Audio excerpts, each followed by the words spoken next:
Bienvenidos todes al programa de educación y cultura Diálogos Compañeres de la Radio Germán Abdala. Producción y conducción, militantes de Patria Compañera. Nuestras vías de comunicación: Facebook, Patria Compañera; Instagram, Patria Compa; Twitter, Patria Compañera.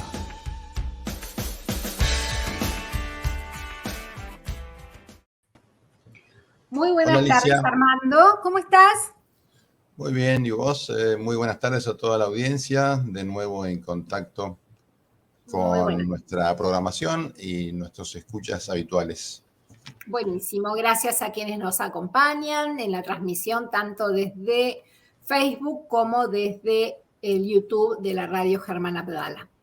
Bueno, vamos a comenzar haciendo un análisis sobre lo que pasó el fin de semana anterior en Brasil con las elecciones presidenciales, que es algo que nos tenía bastante en vilo semanas anteriores, días anteriores, con mucho entusiasmo también por este proceso electoral que se venía y que sabemos que Brasil es un país que todo su destino repercute en toda América Latina. Y estamos ante un triunfo de Lula, que es un triunfo de la democracia de alguna manera, y ante el hecho de una segunda vuelta, porque ningún candidato obtuvo el 50% más uno de los votos. Creo que es así el balotaje en Brasil. Así es, sí. Además, no hubo ninguna elección en la que no hubo ninguna elección del PT, el Partido de los Trabajadores, que haya ganado en primera vuelta, ¿no? Claro. Lo que pasa es que, hubo una cosa muy agrandada o distorsionada de algunas empresas encuestadoras muy grandes, algunas de ellas ligadas a medios de comunicación muy importantes de Brasil, que lo daban por ganado Lula en primera vuelta, casi sin dudarlo. Pero fue bastante angustiante, Alicia, ver el resultado de la elección desde el principio, porque al principio favorecía ampliamente a Bolsonaro, y con el tiempo eso se fue dando vuelta hasta terminar con casi la totalidad de los votos escrutados, con un 48,36% para Lula. Exacto. Y el 43% para Bolsonaro. ¿Sí? Hay una diferencia de unos cuantos millones de votos, 56 millones de votos casi 6 millones de votos para Lula y 51 millones escasos para Bolsonaro. Y ahora los dos están lanzados, por supuesto, a conquistar el voto del tercer y cuarto candidatos. Claro.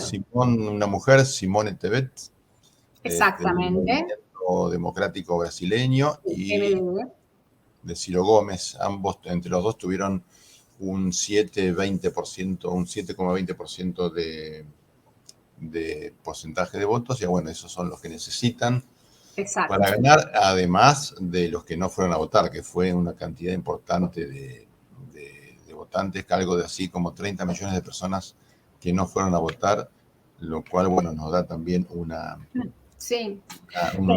panorama de la inmensidad de lo que es Brasil, ¿verdad? Exactamente. Pensemos que si el otro día escuchaba que si sumábamos la cantidad de gente que no fue a votar más los votos del tercero y cuarto, de Tebet como de Gómez, es casi la población de Argentina, ¿no? La que tiene que ir a votar.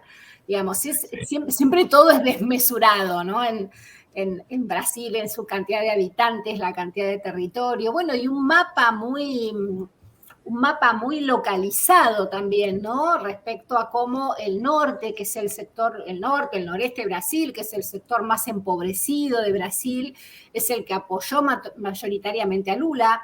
Y esto que vos contabas de esos primeros minutos en que parecía que ganaba Bolsonaro tiene que ver con que en general los primeros votos escrutados tienen que ver con la zona centro-sur, que fue la que apoyó más a Bolsonaro. El estado de San Pablo es un estado que en sí mismo es un país por la cantidad de habitantes y lo ganó muy cómodamente. Y ese norte más ese norte más empobrecido, ese norte con condiciones de vida mucho más complicadas, votos que llegaron mucho más tarde, fueron los que favorecieron finalmente a Lula. Tal cual, sí. Bueno, algunos sostienen que es una relación, digamos, no bastante, una relación como decirte así, bastante similar no, pero con algunas similitudes respecto de lo que pasa en Estados Unidos, ¿no? Claro. De lo que pasa en Estados Unidos con la sociedad, por un lado la extrema derecha con Trump y por otro lado los demócratas con Joe Biden, que es una situación tampoco que no termina de definirse, ¿sí? Lo otro que es interesante analizar es por qué el bolsonarismo logró sorprender en las categorías sobre todo de gobernadores y parlamentarios, ¿sí? Precisamente en San Pablo, que es la ciudad más numerosa, más populosa y quizás una también de las más industriales de Brasil, el candidato del PT, de Lula, era Haddad, el que fue candidato a presidente en la elección anterior, perdió por casi 12 puntos con el candidato de Bolsonaro, ¿sí? Lo cual llama poderosamente la atención. Y el otro sería, ¿qué nos dice esta primera vuelta sobre por qué Argentina y América Latina se beneficiarían si Lula es presidente? Bueno, de eso se trata, ha habido y hay todavía muchos análisis al respecto. Los más, digamos, los más rescatables, podemos decir, son que para fortalecer el eje de poder de países latinoamericanos, es muy importante que en estos dos países haya gobiernos populares. Claro. Para fortalecer las instituciones como son, por ejemplo, el Mercosur, el Parlasur, el UNASUR, la CELAC y el ALBA. ¿Te acordás que fueron, digamos, las joyas que se crearon en la época de Néstor Kirchner y Hugo Chávez presidente, ¿sí? Así es. Lo llamativo de esto, Alicia, ¿sabés qué es también? Que el que más hizo y el que más incidió para que Argentina se incorporara a los BRICS fue Bolsonaro. Sí, así es. Sí. Bueno, nos habla claramente de que ahí, más que fanatismos políticos, hay también intereses concretos, ¿no? Claro, sí, Argentina Brasil es el principal socio comercial de Argentina y para nosotros también Brasil es un país muy importante porque es el país al que mayor llegan nuestras importaciones, nuestras exportaciones. Entonces hay toda una balanza comercial dentro de Argentina respecto de lo que nosotros exportamos a Brasil y a China, que es nuestro segundo socio comercial. Por lo tanto, el destino no solo de toda América Latina, sino de Argentina particularmente, tiene mucho que ver con este triunfo de Lula. Y Bolsonaro, más allá de lo que puede ser, sabía muy bien que no podía ir en contra de este importante socio comercial que tiene, que es Argentina, de allí su insistencia con su incorporación al BRICS. Como vos bien decías, análisis hubo muchísimos. A mí me resultó muy interesante escuchar hace unos días atrás a García Linera, el expresidente de Bolivia, que estuvo en conversación en la Radio de las Madres. Y es muy interesante porque García Linera hace un análisis muy interesante acerca de una pregunta que nos hacemos todos, que tiene que ver con el crecimiento de las derechas en América Latina. Nos sorprenden los números de Bolsonaro, aunque haya perdido, como nos sorprendieron en su momento los números de las elecciones anteriores en Argentina, los números de Macri, aunque haya perdido. Y es interesante porque García Linera plantea que la derecha que se ha consolidado en el caso de Brasil, pero también en el caso de América Latina, tiene que ver con que las fuerzas progresistas están mucho más dispersas, podríamos decir a escala planetaria tal vez, pero también hay algo muy interesante que él dice, García Linera, que las fuerzas conservadoras en América Latina trabajan sobre el sedimento y el modo de mando verticalista de la colonia, ¿no? Que está instalado hace siglos aquí en América Latina. Por lo tanto, que la derecha gane, que los conservadores ganen, es lo entre comillas, normal en América Latina. Lo disruptivo, lo extraordinario, son las fuerzas populares que emergen y que han logrado de alguna manera, sobre todo muy al inicio de este siglo, tal vez con el movimiento zapatista como primer movida en el 2001, pero después los gobiernos de Lula, los gobiernos de Chávez, los gobiernos de Néstor, los gobiernos de Correa, bueno, fueron sedimentando algo que no ha sido duradero, pero que es mucho más lo inédito, digamos, ¿no? En América Latina. Sí, además, si lo traemos al caso de Argentina, vemos cómo el peronismo sigue siendo un movimiento casi inédito a nivel de países, a nivel internacional, de lo que ha ocurrido con las fuerzas populares y nacionales y con los trabajadores y los sectores más vulnerables, cómo ha permanecido a lo largo del tiempo. No obstante eso, lo llamativo de esto es que, a pesar de que la derecha nunca está derrotada, siempre se la puede derrotar temporariamente, y esa sería la oportunidad en la cual las fuerzas populares y los agrupamientos políticos deberían tener un aprendizaje, tomar de esto, un aprendizaje importante, porque sobre todo fundamentalmente para generar entusiasmo y crear un horizonte de esperanza, ¿sí? Porque todos sabemos los malos que son, lo que es la derecha, las cosas que hace, todos los elementos de poder que tiene en sus manos, como el Poder Judicial, los medios de comunicación, el aparato productivo. Ahora, si desde el campo popular no generamos un horizonte de esperanza, es muy difícil lograr el apoyo masivo de grandes sectores de la población. También acordémonos que García Linera hablaba de los límites, y dos límites muy importantes que él consideraba fue que, por un lado, el progresismo fue muy condescendiente con las oligarquías conservadoras. Totalmente. Siempre con esa intención de dialogar, de buscar el consenso, pero la derecha tiene claro que recibe con una mano lo que puede lograr de gobiernos populares y con la otra te apuñala. Así, exactamente. Puñalada tripera, digamos. Pero bueno. Sí. Por ahí. Sí, decime. Compartir, Armando, con vos y con nuestra audiencia. Estuvimos conversando a propósito de esta coyuntura de las elecciones de Brasil con la agrupación Vientos de Abajo, que es una agrupación de ciudadanos brasileños que vinieron a estudiar acá en Argentina. En este caso están estudiando la carrera de medicina, porque bueno, en nuestro país se cuentan con universidades gratuitas, con ingreso directo. Y estos estudiantes conforman una agrupación que ha asumido un compromiso con la democracia y un compromiso muy fuerte con la campaña de Lula. Ellos nos han grabado un video, hemos realizado un video con ellos que queremos compartirlos con toda nuestra audiencia. Adelante, Roxana. Avanti, Ro.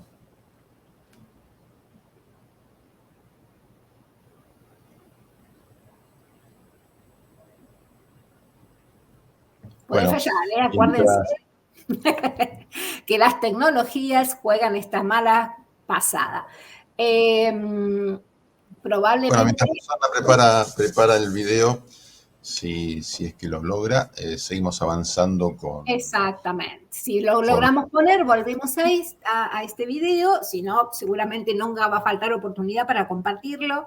Otra cuestión que nos viene preocupando mucho en estos días tiene que ver con la cuestión mapuche. Le reponemos a nuestra audiencia. El martes 4, en la zona de Villa Mascardi, que es a poquitos kilómetros de Bariloche, en la provincia de Río Negro, amaneció militarizada por un comando conjunto, frase que corre escalofríos escuchar comando conjunto, ¿no? Integrado por la Policía Provincial, por la Policía Federal, por Gendarmería, Prefectura y la Policía de Seguridad Aeroportuaria. Y bueno, distintas comunidades de pueblos originarios, de organismos de derechos humanos y organizaciones repudiaron este movimiento de comando conjunto, y al mismo tiempo también los dichos del ministro de Seguridad, de Aníbal Fernández, cuando informó que no se usaron armas letales, que las mujeres y niños y niñas detenidas no tenían ningún rasguño, cuando en realidad fue un operativo de características tremendas, Armando. Totalmente. Bueno, ya este es prácticamente la historia repetida de lo que fue la campaña del PRO con Bullrich a la cabeza en aquella tristísima época donde mataron por la espalda a Rafael Nahuel, un muchachito, un chico que también estaba defendiendo las mismas causas, donde desapareció Santiago Maldonado por 78 días hasta que apareció supuestamente ahogado en un río, cosa que por supuesto no se la creyó nadie. Y la verdad que es desde un gobierno que se supone elegido por las mayorías populares ocurra esto, es un retroceso grave, ¿sí? Grave, además teniendo en cuenta que actuaron la Policía Federal, Gendarmería y Prefectura, que dependen directamente del presidente de la Nación, a quien todavía no se le ha escuchado decir absolutamente nada al respecto, lo cual lo sume aún más en el descrédito y en un desgaste prácticamente sin retorno. Pero bueno, desde acá manifestamos nuestro repudio y levantamos la voz de nunca más represión contra los pueblos originarios, que nos lleva a revivir el genocidio original de la colonización y de la tristemente célebre campaña al desierto de quien fuera en su momento el general Roca, del cual todavía tenemos que soportar que haya monumentos y calles con su nombre, ¿no? Y ciudades con su nombre en la misma Patagonia que él. Sí. Exactamente. Acordémonos que Bayer también, Oswaldo Bayer, quien fue un escritor y fue el autor de La Patagonia Rebelde, sobre la cual se hizo la película aquella que fue tan famosa en la década del 70. Escribió mucho y luchó mucho para torcer esa parte de la historia y no lo logró, ¿no? Pero bueno, el tema es que estamos en esta situación y además con muchísima preocupación porque se trasladaron a mujeres y niños a la cárcel de mujeres de Ezeiza, ¿sí? Sí. Vos sabés que perdóname que te corto, yo me acordaba, ¿no? Cuando hoy salieron varias pedidos de repudio del traslado de estas mujeres, de estas hermanas de la comunidad mapuche y de niñas también que fueron trasladadas a la cárcel de Ezeiza. Y yo pensaba en esos largos traslados que se hacían en la época de Roca, donde a las compañeras y hermanas originarias, a los hermanos originarios se los traía a pie desde la Patagonia, desde la provincia de Río Negro, desde la provincia de Neuquén, hasta la isla Martín García, hasta aquí, la ciudad de La Plata también, y en esas largas marchas a pie, desnutridos, vencidos, sin ningún tipo de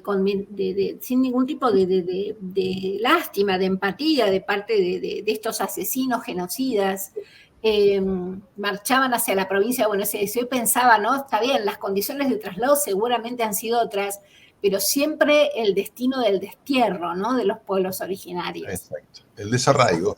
El destierro y el romper con con el contexto de su vida cotidiana. Exactamente. Para apropiar, para estigmatizarlos, para generar rechazo a la población en su mayoría, sobre todo a través de los medios de comunicación, y para apropiarse de sus bienes.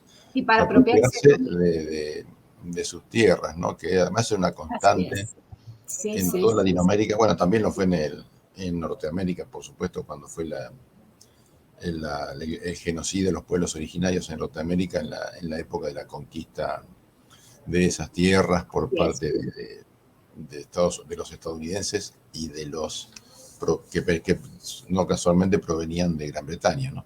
Sí. Y también, bueno, en esto que vos decías, que más allá que manifestamos, por supuesto, toda nuestra solidaridad, esperamos que realmente las autoridades que corresponden intervengan. Aquí hay niñas menores de edad, así que suponemos que el Ministerio de Mujeres, Géneros y Diversidades Sexuales, así como la CENAF, tiene algo que decir en esta intervención. Y yo pensaba, ¿no?, en lo que representa la Machi Betiana Colihuán Nahuel en el pueblo mapuche, porque en la cosmovisión mapuche el anuncio del nacimiento de una nueva Machi es algo muy importante. Y hace muchos años atrás las machi del otro lado de la cordillera, que viven en lo que ahora se llama el territorio chileno, venían anunciando el nacimiento de una niña que iba a ser una nueva machi. Esto fue hace 20 años atrás, y Sí. justamente Betiana ha sido la persona que venía anunciándose como una gran machi, y hay un lugar sagrado que es el que ella tiene que vivir, que es en el lago Mascardi. No están pidiendo quedarse con el lago, están pidiendo la posibilidad de vivir en torno a su propia cosmovisión, a sus propias ideas. Por eso murió Rafael Nahuel en defensa de Betiana, y ahora Betiana está detenida. Entonces realmente exigimos que se respete los derechos humanos de los pueblos originarios, pero también sus derechos territoriales y culturales. Totalmente, sí. Además, la jueza que interviene en el caso, Domínguez, así se llama, no está respondiendo a ninguna de la requisitoria y de los reclamos de los abogados de la Asamblea Permanente de Derechos Humanos y de la Liga Argentina por los Derechos del Hombre, que se presentaron como parte de la defensa de las detenidas. Tampoco ha habido intervención de la Secretaría Nacional de Derechos Humanos, Claro. que debería tomar parte en el asunto, Alicia. Bueno, esperemos que esto se resuelva rápido y que podamos tener una transición y el establecimiento de una mesa de diálogo para resolver estos problemas definitivamente, y no los que impone el bloque dominante, como lo ha venido haciendo prácticamente sin interrupciones hasta ahora. Esperemos que así sea. Bueno, avanzamos en nuestro programa y pasamos a nuestra sección Actualidad cuando lo dispongas, Roxana. Ahí vamos.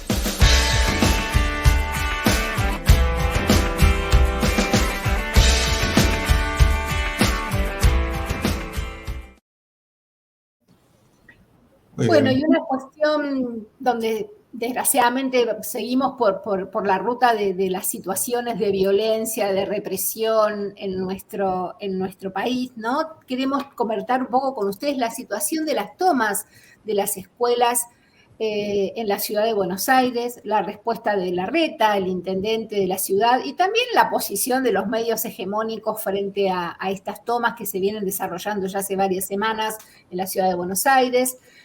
Los pibes una vez más nos están enseñando a luchar por los derechos colectivos, y en este momento siguen las tomas en al menos 5 colegios de la ciudad de Buenos Aires, luego de una nutrida marcha que se realizó este martes con el apoyo de muchas familias que se vieron acosadas por las denuncias del gobierno de Larreta y por su ministra, su espantosa ministra Soledad Acuña. Qué terrible, o sea, qué engendro de personaje, ¿no? Que no tiene nada, maligno. No tiene nada, tiene que sí que ver con la oligarquía y con las clases superiores, pero no está gobernando solamente para ellos, ¿no? Están gobernando la ciudad más numerosa de Argentina, y no tiene ningún empacho en decir cualquier barbaridad. Lo peor del caso es que va generando opinión con esto, ¿no? También tengamos en cuenta que el gobierno de la ciudad presupuestariamente ha hecho un desastre con el tema de lo que se destina al mantenimiento de las escuelas y a la alimentación de los chicos, ni hablar de la participación de las comunidades educativas en la resolución de todos estos temas, ¿no? Y pensar que tenés uno de los candidatos a presidente que está ahí en disputa, bueno, por supuesto que no la tiene fácil, pero está intentando. Con el macrismo para ser el sucesor de estos engendros. También vale la pena aclarar que acá los gremios docentes, ADEMIS y la UTE, Unión de Trabajadores de Educación, acompañaron a los estudiantes con un paro en las escuelas porteñas, movilización y denunciar el maltrato y ajuste en educación para exigir una urgente convocatoria a la mesa salarial, además. También confrontando con el proyecto liberal para América Latina, y que se profundizan en los distritos gobernados por Juntos por el Cambio para reducir todo lo que tiene que ver con derechos humanos y los derechos laborales, ¿no? Así es. No sé si Bueno, tenemos un video respecto sí, de... a propósito de este tema, tenemos un video para compartir con ustedes, Roxana, cuando dispongas. Por un lado es el tema de, les reclamamos una mesa para poder laburar lo de las pasantías, por un lado. Por otro lado, queremos una mejora en el sistema alimentario escolar, porque las viandas no solamente que no alcanzan, sino que vienen en mala calidad y no nos llenan. Por lo tanto, hablando justamente del servicio de alimentación escolar, que está la vianda fría, que es la que tenemos nosotros, la vianda caliente y los comedores en las escuelas secundarias. Nosotros queremos comedores en los colegios porque vemos que es la respuesta ante una situación de crisis, ¿no? También es una provincia y también es un país donde está pasando una crisis muy profunda económica, y eso podría ayudar a muchos pibes a poder alimentarse durante todo el día. Y también que básicamente nos reparen las escuelas. Más allá de que continuemos o no con las tomas, realmente, y no lo digo de boca para afuera, las medidas van a continuar. Siempre nos vienen amenazando, diciéndonos que si levantamos las tomas vamos a tener diálogo con ellos.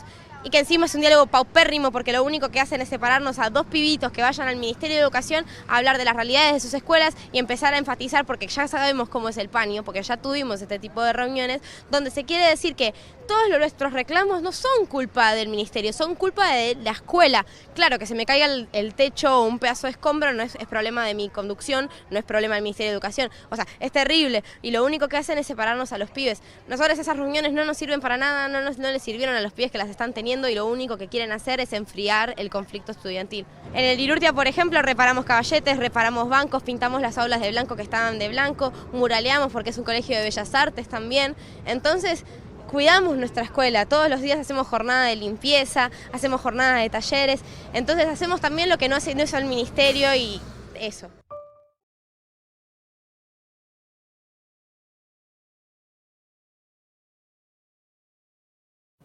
La claridad de los pibes, ¿no? Un espectáculo las pibitas, un espectáculo, Muy realmente bien. La verdad. es para aplaudirlas de pie, ¿eh? Sí, Con, sí. con la claridad, el entusiasmo con el que se expresan, ¿sí? Así Así que es, bueno, hay futuro. hay futuro, totalmente. Bueno, Alicia, vos sabés que, bueno, vos estuviste ahí cuando hoy en la Facultad de Humanidades y Ciencias de la Educación de nuestra Universidad de La Plata se produjo un hecho fortuito que nos debería llevar a una profunda reflexión, no solo de los ambientes universitarios, sino también de todo lo que tiene que ver con la sociedad y la política, ¿no? Sí. Contanos un poquito. Sí, le contamos un poco a nuestra audiencia hoy a la mañana en la facultad, en el predio que comparte la Facultad de Humanidades con la Facultad de Psicología. Se dio una situación muy, muy preocupante. Era semana de exámenes en la Facultad de Humanidades, y como siempre ocurre cuando hay semana de exámenes, las y los estudiantes que están estudiando en las cárceles en condición de privación de libertad habían ido a rendir sus exámenes. El servicio penitenciario los lleva, siempre custodiados por penitenciarios, pero tienen la posibilidad de rendir sus exámenes de manera presencial. Hoy a la mañana, durante el examen, un estudiante intentó fugarse, y las fuerzas policiales, primero las fuerzas de servicio penitenciario y después las fuerzas policiales, arremetieron en el predio de la facultad con disparos de armas teóricamente con balas de goma, pero bueno, todavía esto está en investigación, por supuesto. Pero la verdad que era todo un conjunto de penitenciarios y de fuerzas de la policía bonaerense que tiene prohibido el ingreso a las universidades, porque las universidades son territorio nacional, solamente pueden ingresar las fuerzas federales, y sin embargo el servicio penitenciario y la policía ingresó, dispararon al aire con las armas que ellos llevan, y la verdad que el personal penitenciario no puede tener armas dentro de un predio y de un establecimiento educativo. Tampoco puede entrar la policía. Esto es una violación a un protocolo que tiene muchos años también. Y más allá de los protocolos, lo que fue más sorprendente, yo estaba tomando examen y justo terminé de tomar mi examen en el momento que escuché los disparos, que no sabíamos si estaban disparando adentro del edificio o fuera. Fue un momento muy, muy, muy desgarrador. Una de las cosas que yo me quedé pensando, y bueno, comparto con ustedes y con la audiencia es la desmesura de la violencia, ¿no? Cómo en los últimos años aquí en nuestro país, este año, yo creo que el año pasado con la pandemia, este año particularmente, vienen siendo momentos de muchísima violencia y sobre todo de habilitación de la violencia, ¿no? Parece que se perdieron algunos frenos inhibitorios que antes contenían algunos sujetos y la acción de violencia desmedida todo el tiempo, ¿no? Yo creo que hay todos estos discursos de odio, todos estos discursos violentos que llevan a que unos pibes con mucho atrás para cortar hayan querido disparar contra Cristina, habilita también a la policía a que pueda de repente reprimir en la calle, habilita al aparato represivo a que pueda disparar en un predio universitario sin que se escudan en que son balas de goma, pero podrían haber sacado un ojo a alguien que pasaba por allí. Entonces, más allá del hecho puntual de una persecución a un joven que intentó escapar, hacer un llamado de atención sobre la desmesura, la violencia y cómo los aparatos represivos del Estado se están encontrando habilitados a partir de ciertos discursos a actuar de manera represiva contra la población civil. Parece que es un llamado a esa reflexión. Sí, y un llamado también a pensar y actuar sobre lo que es la formación de del personal de seguridad en sus diferentes estamentos y variantes, ¿no? Porque fíjate que hace poco un diario nacional como Página 12 publicó que una persona que había estado infiltrada entre un agente de policía y un agente no solo de la policía, sino de los servicios de inteligencia, había estado infiltrada con las madres de Plaza de Mayo y seguía siendo docente de las instituciones policiales que forman a los nuevos agentes. Aparentemente eso se terminó, renunció, le hicieron renunciar, pero yo creo que es uno de los cuellos de botella que tenemos ahí muy importante, que se han hecho algunos intentos de modificarlo, pero que no han sido suficientes y que con los 4 años de gestión del macrismo volvimos a foja cero. Y la formación de policías y militares deja muchísimo que desear en un estado de situación de convivencia democrática, ¿verdad? Así que bueno, esperemos que esto se resuelva pronto y que no vuelva a ocurrir. Que no vuelva a ocurrir y sobre todo esperamos que no haya represalias de parte del servicio penitenciario hacia esta persona en particular, que sus derechos humanos estén asegurados, y también hacia otras presas y otros presos que tienen el derecho a salir a estudiar. Los derechos civiles no están conculcados cuando una persona entra a la cárcel, ¿no?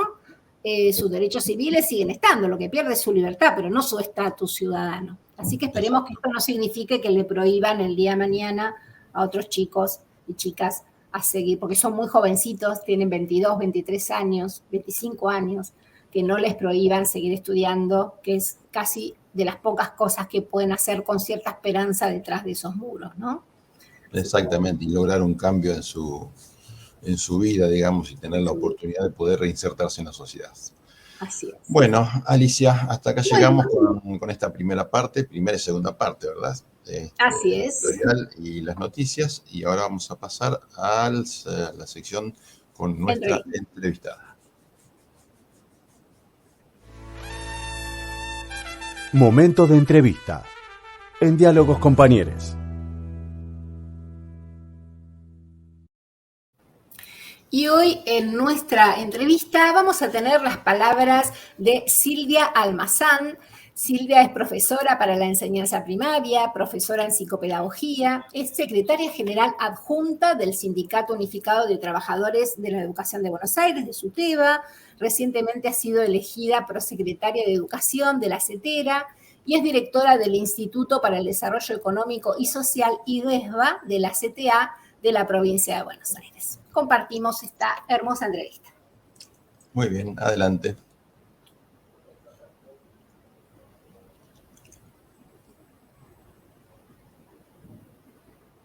Les contamos. Bueno, muy buenas tardes. Le vamos a dar la bienvenida a nuestra querida entrevistada de hoy, la compañera Silvia Almazán. ¿Cómo estás, Silvia? Buen día.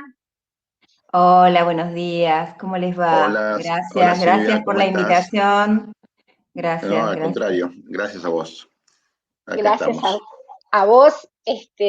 Hace un tiempito que teníamos ganas de hablar contigo y bueno, ahora en esta coyuntura particular nos interesaba, más allá de hablar un montón de cosas que queremos conversar sobre la situación de nuestro país, pero bueno, sabemos que hace 15 días estuviste en Brasil en el Encuentro Pedagógico Latinoamericano en Recife. Le contamos a la audiencia que es un espacio de la Internacional de la Educación de América Latina, donde se trata de consolidar y fortalecer el movimiento pedagógico latinoamericano. Es un espacio que reúne a docentes, a sindicalistas, a trabajadores de la educación. Y queríamos que nos cuentes un poquito cómo palpitaste la situación de Brasil en el contexto, bueno, todavía no habían sido las elecciones, estábamos en el contexto preelectoral, pero si nos podés contar un poquito cómo viste la situación, cómo se palpitaba la situación de Brasil antes de las elecciones. Bueno, con mucha expectativa, pero también con mucha esperanza, ¿no? Había mucha alegría con las organizaciones con las que nosotros interactuamos, pero también en las calles, o sea, donde había alegría, había pueblo que estaba recuperando fuertemente la esperanza de la mano de Lula. Creo que en ese sentido nos contagiaron, nos inyectaron de fuerza renovada para pensar esta etapa en Latinoamérica, ¿no? Una etapa muy dura que comenzó con el golpe en Honduras en el 2009. Sí, Y a partir de esa estrategia, digamos, de alianza de las oligarquías locales, las políticas imperiales, los sectores más concentrados del poder económico transnacional, que se dieron en la política de recuperar desde su perspectiva los gobiernos a través de golpes institucionales, de persecución y hostilización a los dirigentes populares, de el lawfare como una herramienta que circuló también para vulnerar la voluntad popular, para encarcelar, para judicializar, para ser parte de esta campaña, digamos, de desprestigiar a las organizaciones populares, al punto de lo que representó en Colombia tantas décadas de gobiernos de derecha y una política no solo de persecución, sino también de asesinatos, ¿no? Lo mismo, o sea, el punto de que se repitieron estas situaciones en otros países en América Latina. Entonces, la recuperación a través de Honduras, después el proceso en Bolivia, en Chile, la expectativa, digamos, de Brasil, es como empezar a reconstruir aquel ciclo de gobiernos democráticos y populares, o de gobiernos progresistas, o de centro izquierda, en el continente, lo que nos encamina hacia reconstruir fuertemente o fortalecer la unidad de la patria grande, de tener políticas comunes, de tener políticas, propuestas de políticas soberanas, y en ese sentido venimos trabajando los trabajadores y trabajadoras de la educación en el marco de nuestras organizaciones nacionales, porque allí en el movimiento pedagógico latinoamericano se nuclean las organizaciones nacionales de todos los países del continente. Se produjo también en ese espacio un intercambio de las diferentes realidades, de las desigualdades estructurales que atraviesan a nuestros pueblos, profundizadas por las políticas neoliberales, y el lugar de la escuela, digamos, como reparador o el que vincula, digamos, con alguna construcción o con alguna política pública, particularmente en aquellas zonas y lugares en los que hay mayor desamparo, ¿no? Para nuestro pueblo. Entonces, venimos con la fuerza de pensar que somos parte de todo este proceso y de toda esta dinámica, después de 4 años fuertes de resistencia aquí en Argentina, ¿no? Y sí. particularmente en la provincia de Buenos Aires. Es algo que nosotros también denunciamos, y denunciamos que cuando hay avance de los movimientos populares, cuando hay conquistas de los pueblos en la América Latina, la derecha fortalece su embate, y denunciamos en ese marco también el intento de magnicidio a nuestra vicepresidenta de la Nación, y también planteamos la unidad de los trabajadores y trabajadoras de la educación en la defensa de la democracia, que creíamos que era central porque tanto nos ha costado recuperarla, tanta lucha, tantas vidas nos arrebataron, pero bueno, fuertemente, digamos, con la intencionalidad de que todo este proceso también nos lleve a pensar la escuela que queremos para la América Latina. Claro, seguramente. Armando. Sí, ¿sabés lo que se me ocurre, Silvia? En este momento es, ¿qué te pareció a vos o cómo viste la organización sindical docente en Brasil? Específicamente porque, viste, bueno, vemos que la complejidad de Brasil o sea, tiene su propia complejidad y su propia historia, y no, por lo menos en mi caso no conozco demasiado del funcionamiento sindical en este gremio, ¿no? Bueno, primero inscribir, digamos, que el movimiento sindical docente de América Latina ha sido uno de los más combativos a las políticas neoliberales, a todo intento de atentar contra la democracia. Así que la dinámica que tiene es algo que la derecha ha considerado incluso en sus documentos de los organismos de crédito internacional como el principal obstáculo para avanzar en esas reformas neoliberales.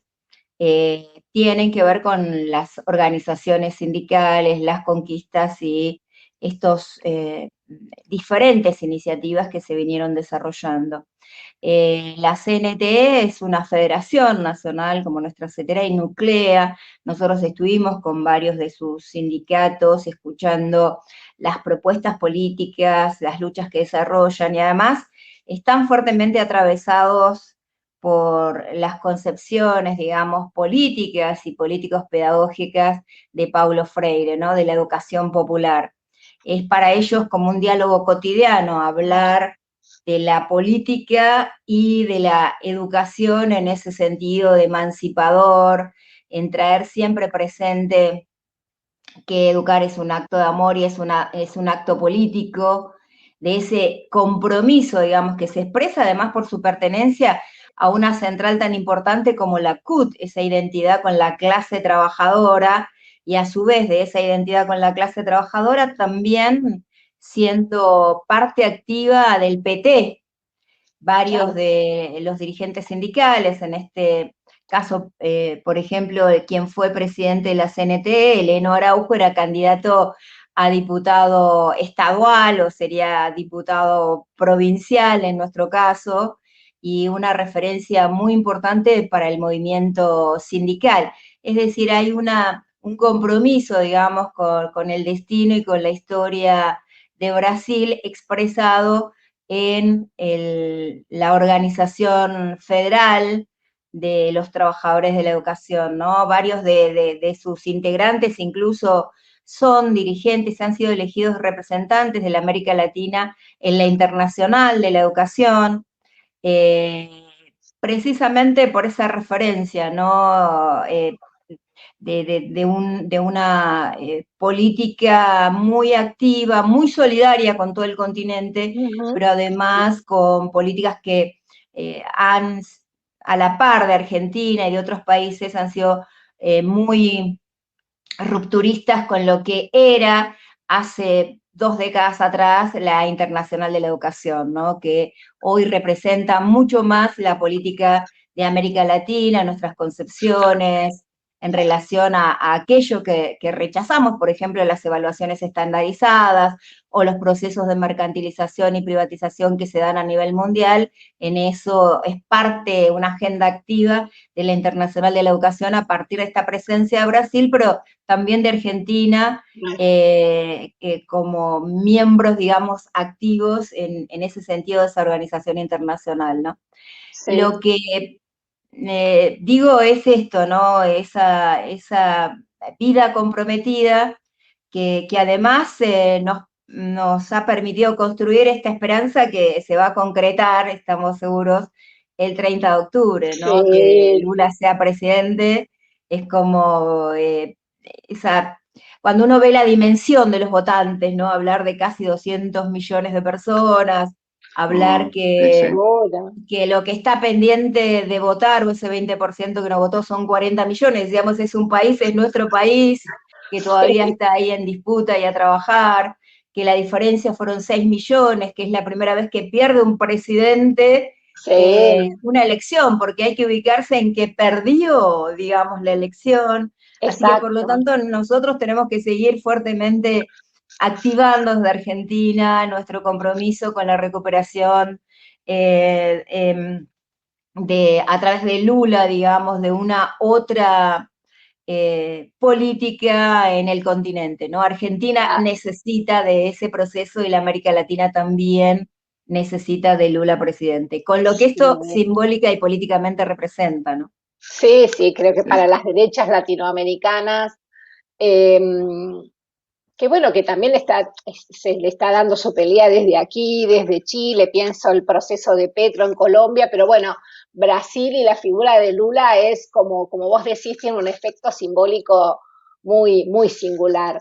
Y por ahí, llevándote al plano, siguiendo con el plano sindical, pero trayéndote un poco aquí a Argentina, este año tuvimos una elección importantísima, con un caudal de votos muy importante aquí en la provincia de Buenos Aires, que tiene como ganadora a la lista que vos representás en SUTEBA, hace poco elecciones en CETERA, después de haber venido de los 4 años de macrismo, donde, como vos bien ponías un poco en foco, el proyecto neoliberal atacó puntualmente a todo el sindicalismo, pero al sindicalismo docente, yo creo que de manera mucho más encarnizada.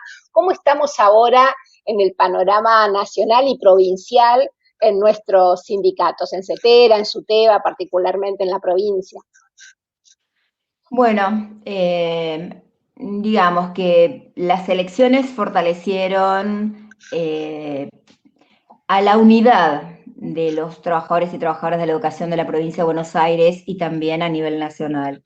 Y por otro lado, legitimaron una política que venimos desarrollando en todos estos años. Y eso nos da una responsabilidad y un desafío, que es seguir construyendo una agenda de políticas que esté muy cercana a las vivencias de nuestro pueblo y a las preocupaciones y desafíos de los trabajadores y trabajadoras de la educación. Por eso que en la provincia de Buenos Aires hoy, a partir, digamos, de las iniciativas del gobierno provincial y también de una conquista histórica para los trabajadores y trabajadoras de la educación en el marco del SUTEBA y del Frente de Unidad Docente Bonaerense, haber recuperado la paritaria como un ámbito dinámico en el que la negociación siempre significa un avance para el conjunto de la docencia de la provincia, y su correlato a nivel nacional, el haber recuperado la paritaria nacional que intentó implosionar, digamos, Macri y en el caso de la provincia Vidal, es central porque eso nos permite, por un lado, seguir que se siga cumplimentando el acta paritaria de comienzos de año respecto de que el Estado va a garantizar el poder adquisitivo del salario docente. Esto es fundamental en el marco de un proceso inflacionario que aún no se logra controlar y que está impactando precisamente, deteriorando ese poder adquisitivo, no solo del salario de los docentes, sino del conjunto de los trabajadores y trabajadoras.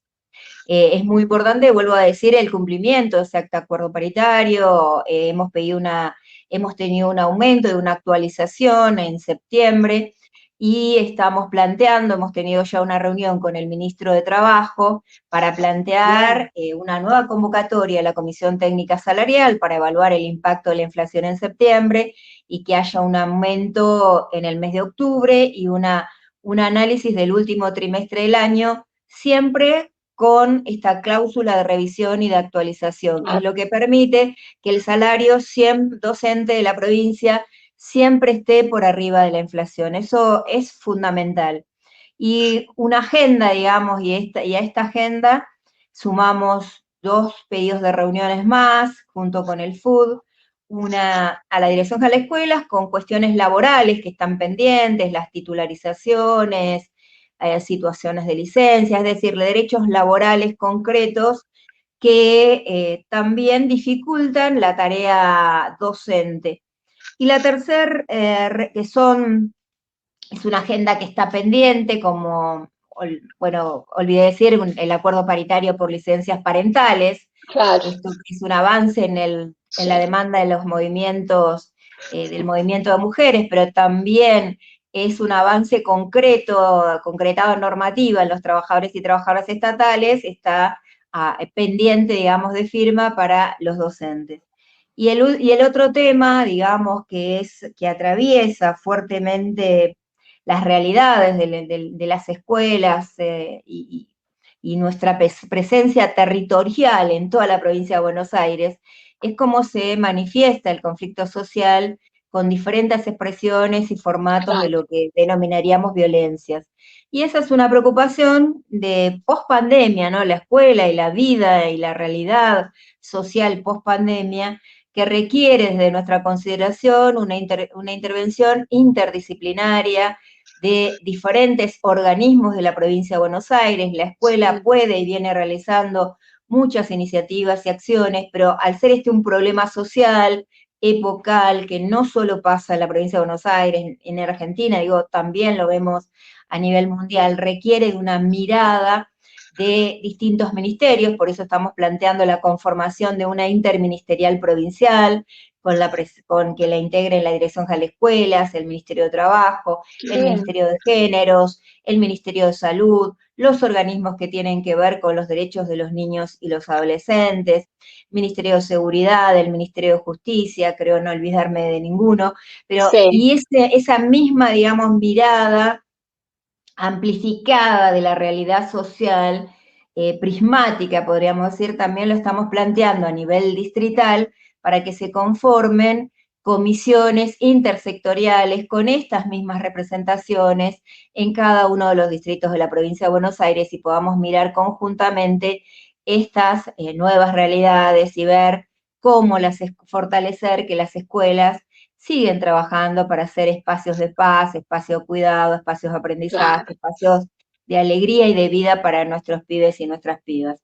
Y creemos que esto es como una agenda muy importante. En ese sentido venimos construyendo propuestas de trabajo y propuestas de formación para los docentes. Esto es muy importante que estemos en esta etapa, además de que se vayan modificando las condiciones materiales con una inversión. Creo que la vez anterior, cuando estuve con ustedes, hablaba que estaba cercana a los 30.000, hoy está en 38.000 millones de pesos la inversión en infraestructura. Aún hay cuestiones pendientes en relación a ampliaciones y construcciones, porque la matrícula de la escuela pública en la provincia de Buenos Aires sigue creciendo, los pibes y pibas siguen viniendo, la comunidad sigue mirando y valorando la educación pública. Así que bueno, en ese proceso, digamos, estamos de ir siguiendo qué es lo que pasa en cada uno de los distritos. Decía que esto represente un avance, posibilita recuperar la centralidad del debate pedagógico, de la escuela que queremos, que son iniciativas de la organización sindical con espacios de formación, de debate y de investigación, pero también propias convocatorias de la Dirección General de Escuelas, por ejemplo, a el debate en torno de las reformas de los diseños curriculares de 8 profesorados de la educación secundaria, que tanto tenemos que mirar en este contexto y en este tiempo, ¿no? Sí. Bueno, Silvia, genial. Ha sido muy esclarecedor lo tuyo. Tenemos una última, o tendríamos en nuestro caso un último temita que tiene que ver cómo proyectar, digamos, la formación de docentes para una educación liberadora, ¿no? Porque, bueno, también sabemos que tenemos algunos contratiempos respecto de los sectores dirigentes o directivos intermedios que nos ha quedado como herencia del macrismo y del vidalismo, ¿no? Entonces, ¿cómo están discutiendo, cómo están viendo ustedes esta cuestión de formar docentes para una educación liberadora, sí? Sí, nos parece, fue una de las cuestiones que planteamos al gobierno de la provincia de Buenos Aires y a la Dirección General de Escuelas, la importancia, incluso a nivel nacional, ¿no? que no solo hablamos de salario, de la recuperación del salario, sino también hablamos de políticas educativas, somos parte activa. En ese sentido, la CETERA tiene un convenio con el Infod y estamos desarrollando varios postítulos y seminarios vinculados a temáticas de la agenda contemporánea, podríamos decir, más actuales, que requieren, digamos, de nuevas lecturas de los trabajadores y trabajadoras de la educación. Y es para nosotros una preocupación de cómo avanzar en políticas transformadoras, pero también construyendo consenso, también que el protagonismo sea de los propios trabajadores y trabajadoras de la educación, cómo construir espacios de reflexión más cotidianos sobre nuestra práctica docente, que es algo que creemos que tiene que formar parte de la jornada laboral, no solo los tiempos frente a estudiantes, sino también los tiempos institucionales para el trabajo colectivo, para el trabajo colaborativo, para el trabajo con las comunidades, para sistematizar los conocimientos que producimos en nuestro trabajo, ¿no? Que además, por supuesto, son de manera colectiva a partir de los proyectos que realizamos. Pero bueno, nuestra preocupación es esa, abordar estos campos, las manifestaciones del conflicto social en la escuela, las pedagogías críticas, también recuperar la historia de la pedagogía latinoamericana,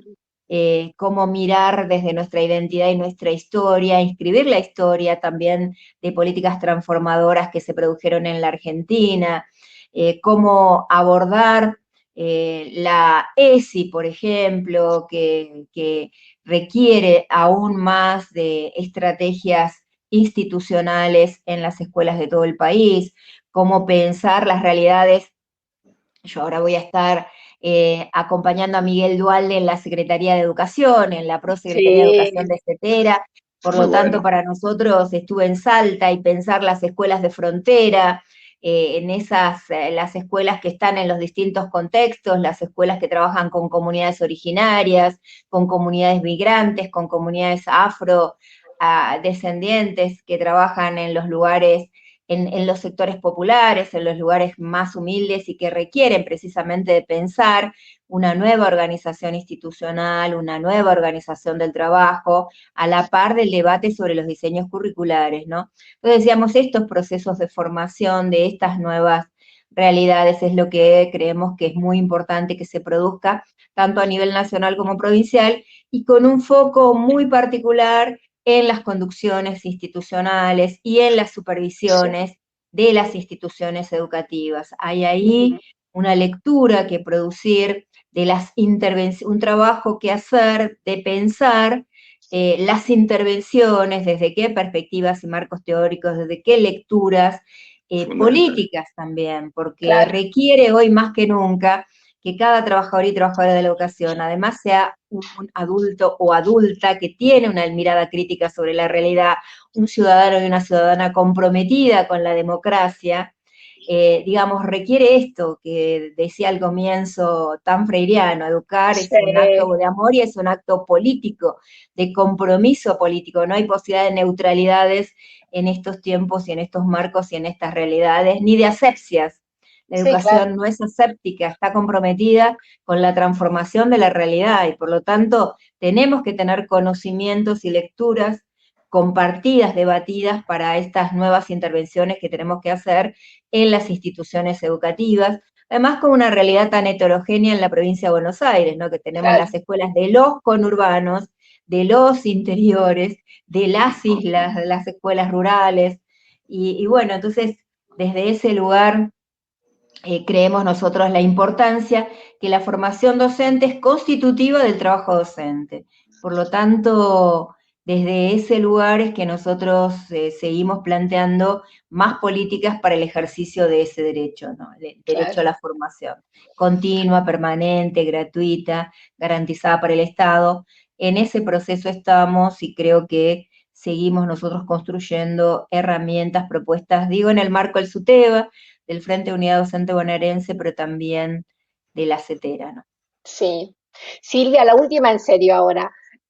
porque es inevitable preguntarte en este contexto de mucha conflictividad en la ciudad de Buenos Aires, con las tomas de los colegios, de distintos colegios secundarios públicos, la criminalización de los adolescentes y de las adolescentes en esta serie de tomas, que a veces se hace hincapié en el hecho de la toma, pero no se va hacia atrás, ¿no? ¿Qué es lo que ha llevado a los jóvenes realmente a reclamar por mejorar el estado de la educación pública en la ciudad?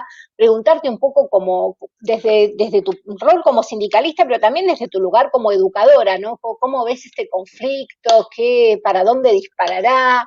¿Cómo lo ves? Sí, tendría dos o tres cuestiones, ¿no? Una, primero, que vuelvo a decir, los gobiernos neoliberales hostilizan continuamente a las organizaciones que intentan construir derechos y lecturas críticas sobre sus políticas. Sí. Entonces, siempre distorsionan la lectura de la realidad, intentan invisibilizar las demandas de las organizaciones populares y sobreimprimir su propia agenda, ¿no?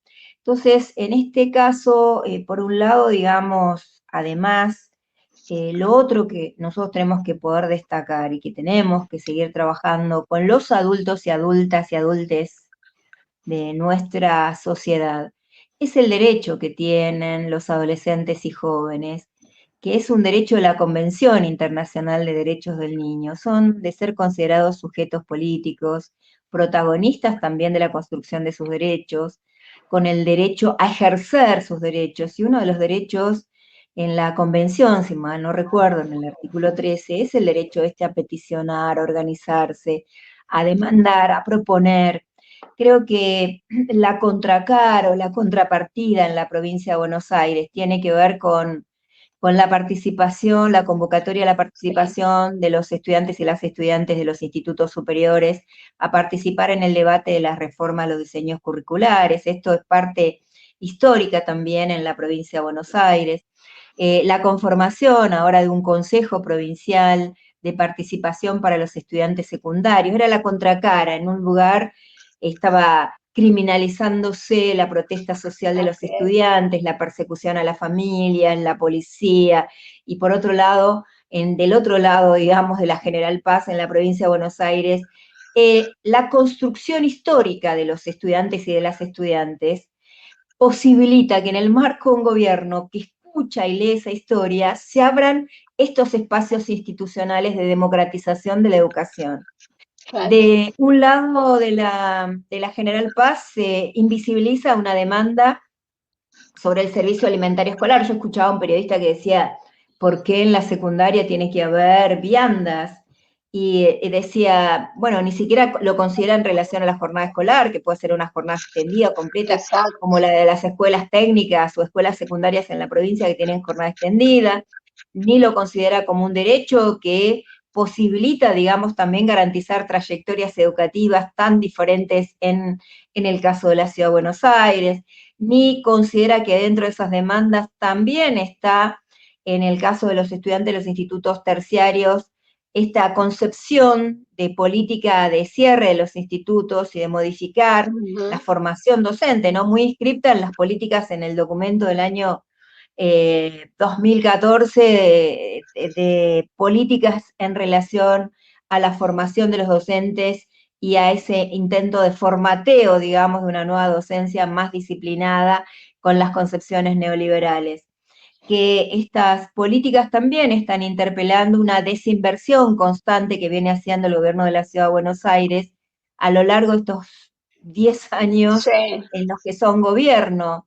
Y entonces creo que fuertemente por eso hay una expresión solidaria en ese sentido de que se abran espacios democráticos en la Ciudad de Buenos Aires, que se puedan expresar los trabajadores y trabajadoras de la educación, porque también hay una persecución y una hostilización a nuestra organización sindical, en particular a la UTE, Sí. a los dirigentes y las dirigentes de esa organización sindical, que vuelvo a decir, forman parte de una política que los gobiernos de derecha en el continente aplican, hostilizan, persiguen a todos los movimientos sindicales y los movimientos populares en un intento de ellos dirían con la intencionalidad de darle fin a las concepciones políticas populares, democráticas y populares, ¿no? Y en ese proceso utilizan distintos tipos de herramientas. Por eso hay que abrazar mucho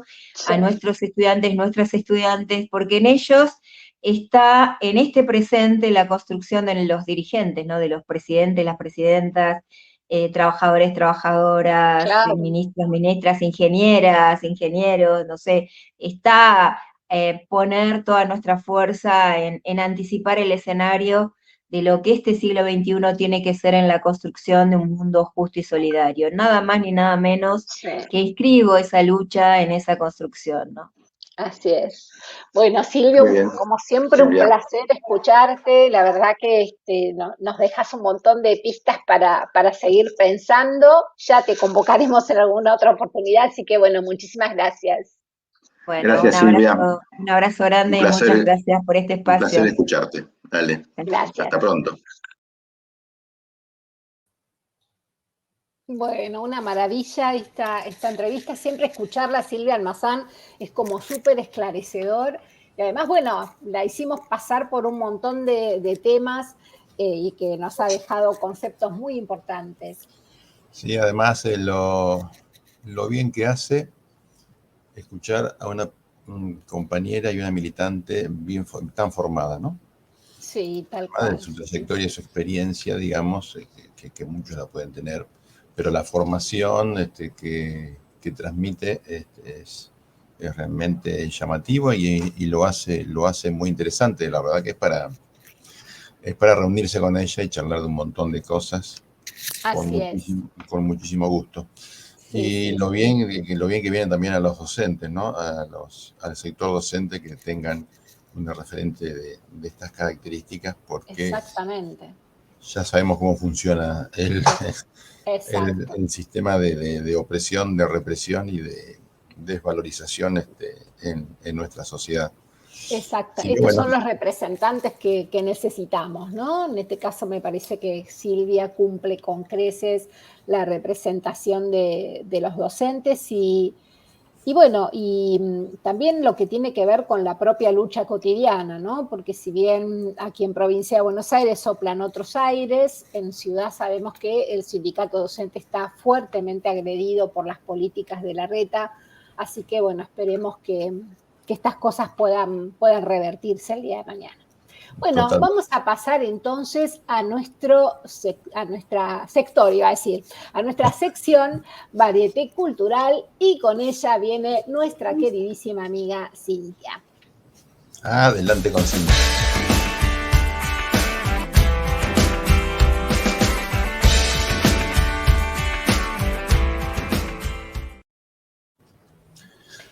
Hola, Cintia. Hola, Cintia, querida, ¿cómo estamos?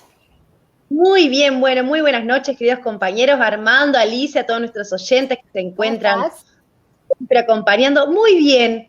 Bueno, antes de empezar, vieron que este espacio de Varieté, este segmento de Varieté, hace anuncios, reclamos, como siempre invitamos a todos, todas y a todos.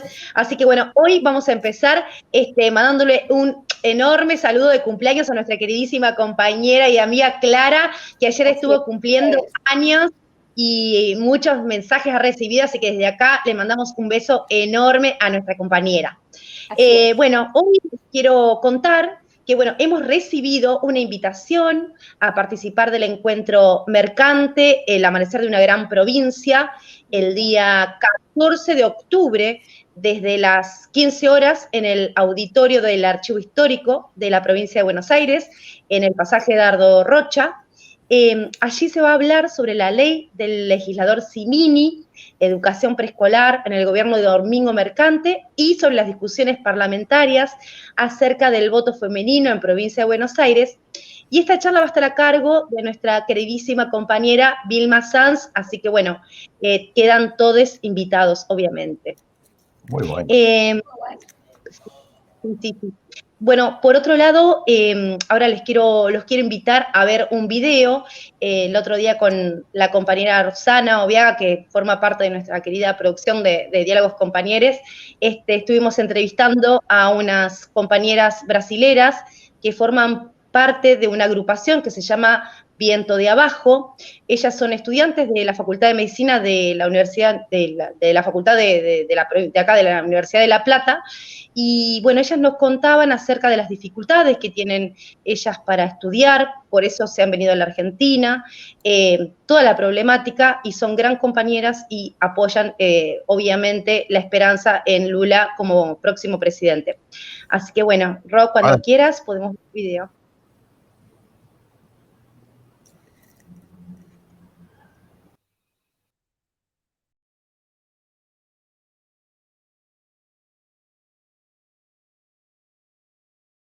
Bueno, hola chicas, estamos acá con dos integrantes de la agrupación Vientos de Abajo de la Facultad de Ciencias Médicas de la Universidad Nacional de La Plata.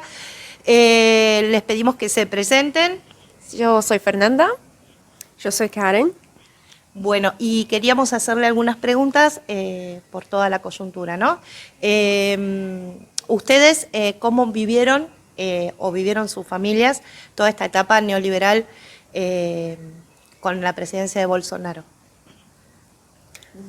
Bueno, primero que desde que el gobierno de PT, que el gobierno que era de Lula, nosotros hemos vivido, desde que dejaron el poder, nosotros hemos vivido una pérdida de derechos sociales, derechos de los obreros, de los trabajadores, y nosotros sentimos mucho, y en nuestras vidas, en nuestra realidad, nuestras familias,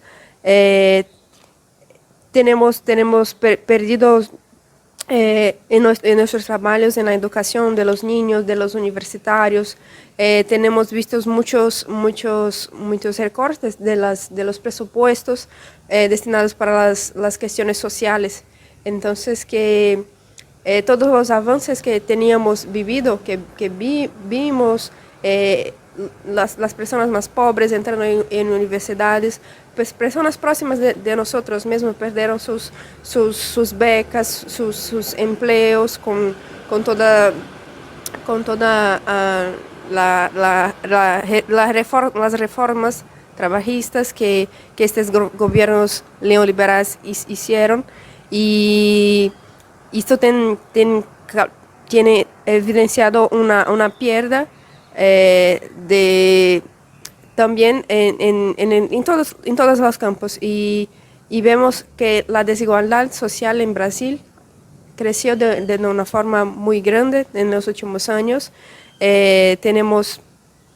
Ahora somos la segunda mayor nación del mundo en el quesito de desigualdades sociales, y vemos esto en todos los días en nuestra realidad, personas que tenían sus vidas, sus trabajos, sus escuelas, ahora están desempleados, pasan por necesidades, y en fin, son momentos muy difíciles que estamos viviendo en Brasil. ¿Cuánto hace que están aquí en la Argentina y por qué decidieron venir a estudiar acá? Sí, yo estoy acá hace 3 años y medio, y bueno, vine porque en Brasil prácticamente es imposible estudiar medicina, a no ser que la persona tenga mucha plata y que pueda investir en su enseñanza durante su vida, durante la primaria, durante la secundaria, para conseguir ingresar en una facultad, sea pública, sea privada.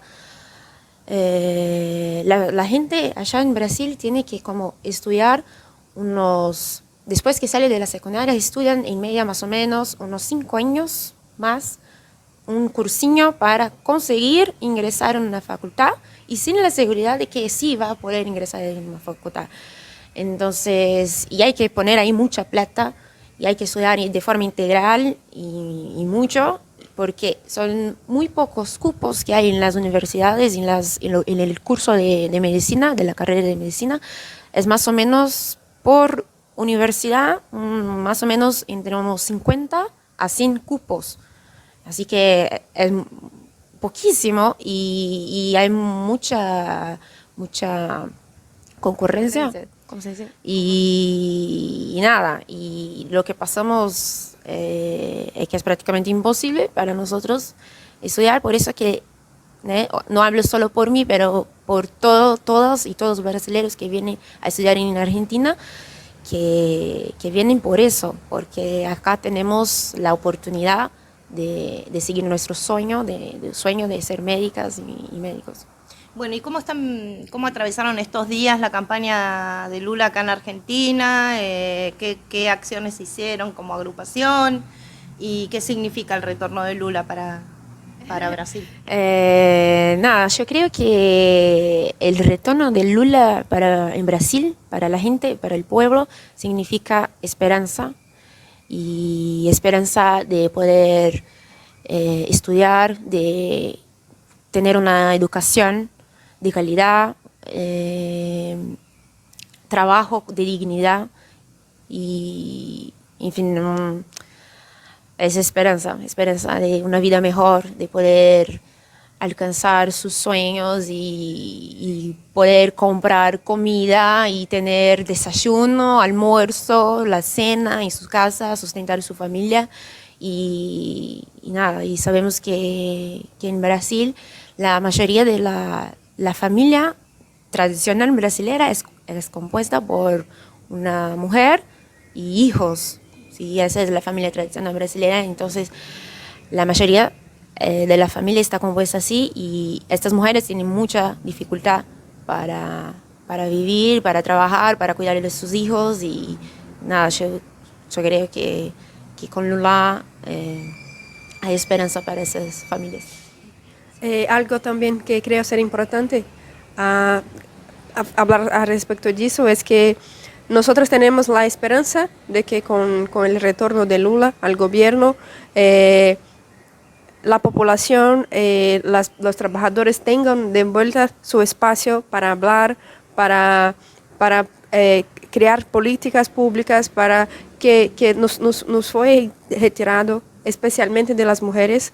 Ahora no hay prácticamente mujeres en el gobierno y las pocas que tienen algún espacio son mujeres conservadoras que están allí para reafirmar el machismo, que mujeres tienen que estar sumisas a hombres y que nosotras no tenemos derechos iguales a ellos. Y nosotros tenemos esta esperanza de que volveremos a tener espacio para hablar, para hablar sobre el trabajo, sobre la salud pública, sobre la educación. Y aquí mismo en La Plata, con los otros brasileños, tenemos visto en estos últimos días una discusión muy importante al respecto de esto, de cómo esto es importante. Y muchos brasileños que están acá están porque están estudiando, como mi compañera habló, y porque nosotros no tenemos esta oportunidad como en nuestro país. Estamos viendo de momentos en que cada vez más hay menos investimiento en la educación, menos cupos para las personas más pobres en las universidades públicas, y queremos volver a ver como o que Lula ya había empezado de abrir las universidades públicas para las personas más pobres, más cupos, más investimentos, y sacar esta basura que está ahí de este gobierno que no se importa con las personas, que es un gobierno para los ricos, para aquellos que tienen el poder, y nosotros no aguantamos más. Son 33 millones de personas actualmente en Brasil que están pasando fome todos los días, que no tienen qué comer. Entonces estamos luchando para que vivamos un momento mejor. Y queremos que un trabajador, alguien que viene de los sindicatos, del pueblo, tiene algo a ofrecer para nosotros, que es mucho mejor lo que está ahí. Bueno, muchas gracias por el espacio, por la entrevista, y no sé si quieren dejar su dirección de IG, de Instagram, para quien quiera comunicarse. Sí. Pueden nos procurar también por Viento de Abajo Medicina, que es el Instagram de la agrupación también. Sí, y de migrantes. Tenemos también una página de Viento de Abajo Migrantes. Sí. Muchas gracias.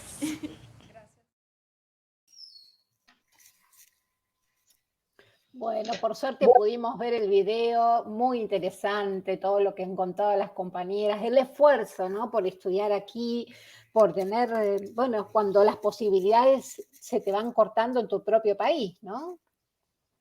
Sí, yo pensaba qué gran logro el nuestro del Ministerio de las Mujeres, que si bien es un ministerio bastante nuevito, cuánto hemos logrado, cuánto falta, pero cuánto terreno hemos ganado con la ley de cupo, con la ley Micaela, gracias al trabajo enorme del Ministerio de las Mujeres, Políticas de Género y Diversidad Sexual, que, bueno, cuando terminó la entrevista se lo comentaba a las compañeras y quedaron asombradas porque no lo conocían y no sabían de todos esos logros que habíamos tenido. Así que, bueno, para revalorizar también los derechos que también hemos ganado en nuestro país, ¿no es cierto? Y a seguir luchando para que no se terminen y no se acaben con nunca, esperemos. Exactamente. Sí. Bueno, por último y rapidito, ya llevamos muchísimo tiempo de programa, así que me voy a apurar. Es tremendo, hoy hacemos trasnoche, podríamos hacer música y seguimos la madrugada. Les pedimos disculpas a los compañeros de la RGA, pero ya saben que somos así, que nos pasamos de horario. Les pasamos un beso enorme a los compañeros que siempre nos hacen el aguante. Bueno, nos vamos a despedir con la fuerza militante, sumándonos a la campaña que va a concluir con la elección del pueblo brasileño de un presidente popular el día 30 de octubre, ahora falta muy poquito.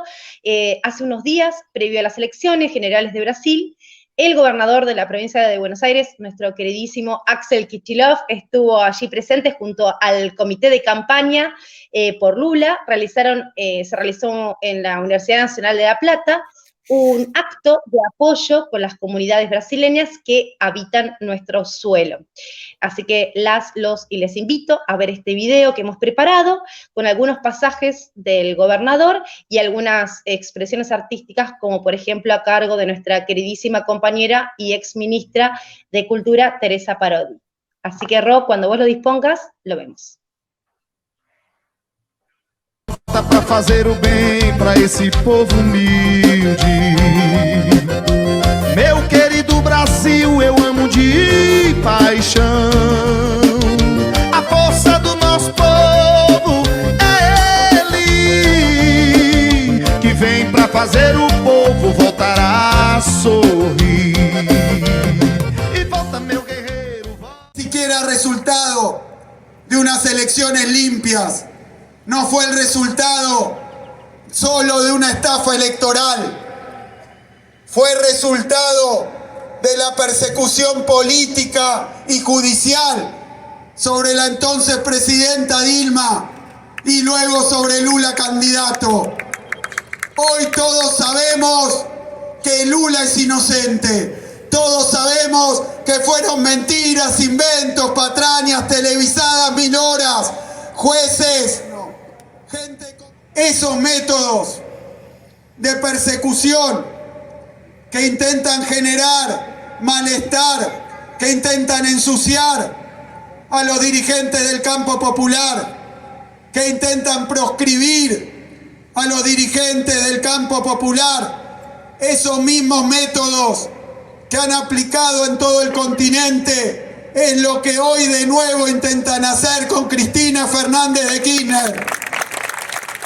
Por eso, en América Latina somos parte de las mismas persecuciones, pero también, y por lo mismo, somos parte de las mismas luchas.